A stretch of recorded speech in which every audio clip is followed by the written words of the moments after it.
চিতই পিঠা নাকি সবার হাতে পারফেক্টভাবে হয় না। আজকে তৈরি করে দেখাবো খুবই মজাদার ফুলকো চিতই পিঠার পারফেক্ট রেসিপি।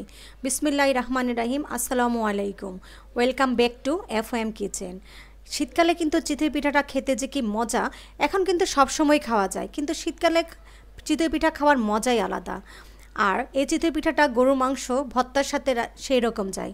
চলুন চলে যাই এফএম কিচেনে।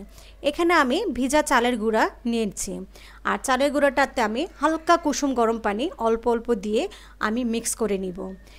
একসাথে সবটুকু পানি দেওয়া যাবে না, এভাবে করে সবটুকু পানি দিয়ে আমি ভালো মতো মিক্স করে নিব।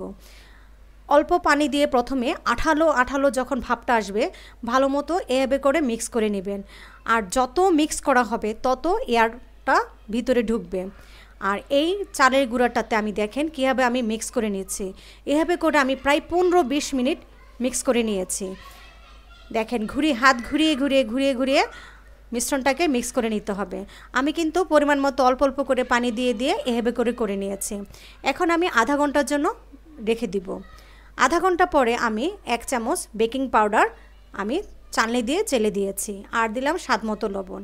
আর আমি কিন্তু পরে আবারও পরিমাণ মতো প্রায় 1 কাপ পানি দিয়ে আমি মিশ্রণটাকে মিক্স করে নিলাম। ঠিক এমন ঘনত্বের হবে, খুব পাতলাও না খুব ঘন না।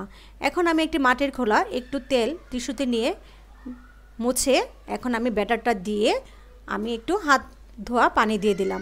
ছোটোকালে দেখেছি মা এভাবে পিঠা বানাইতে, মার থেকেই শেখা। চুলার ফ্লেমটা কিন্তু মিডিয়াম ফ্লেম থাকবে। এভাবে করে আমি চিতই পিঠাটি বানিয়ে নিয়েছি। দেখুন তো কত সুন্দর হয়েছে, বাইরেরটা ক্রিস্পি ভিতরেরটা নরম। এভাবে করে সবগুলি চিতই পিঠা একবার বানিয়ে দেখেন, আমার মনে হয় আপনারা ফেল হবেন না।